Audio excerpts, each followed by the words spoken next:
காவிரி நீர்பிடிப்பு பகுதிகளில் தொடர்ந்து கனமழை பெய்து வரும் நிலையில் மேட்டூர் அணை தனது முழு கொள்ளளவை எட்டி உபரி நீரானது திறந்துவிடப்படக்கூடிய அந்த பிரம்மாண்ட காட்சிகளை பார்க்கிறோம். கல், மண், அங்கிருந்த புல் என அனைத்தையும் அடித்துக்கொண்டு தண்ணீர் ஆர்ப்பரித்து ஓடக்கூடிய காட்சிகளை தான் திரையில் பார்த்து கொண்டிருக்கிறோம்.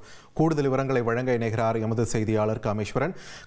வணக்கம். தற்பொழுது எந்த அளவுக்கு தண்ணீரானது திறக்கப்பட்டிருக்கிறது? கரையோர பகுதியில் வசிக்கக்கூடிய மக்களுக்கு என்னென்ன அறிவுறுத்தல்கள், முன்னெச்சரிக்கை நடவடிக்கைகள் எடுக்கப்பட்டிருக்கின்றன? விரிவா பதிவு பண்ணுங்க.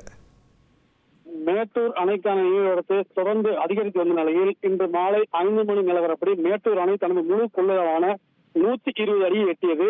அணை மற்றும் சுரங்க மின் நிலையங்கள் வழியாக 26,000 கன அடியும், உபரிநீர் போக்கி வழியாக 38,000 கன அடியும் தற்போது திறக்கப்பட்டு வருகிறது.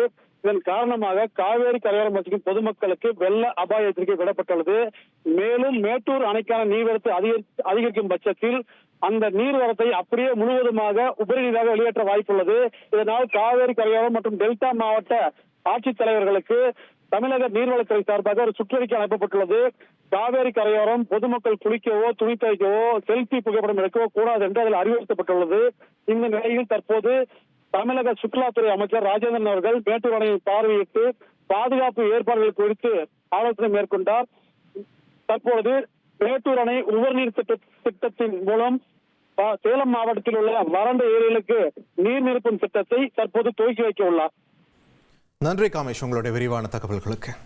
ட்ரெண்ட ஃப்ரெண்ட் ஆக்கிக்கோங்க.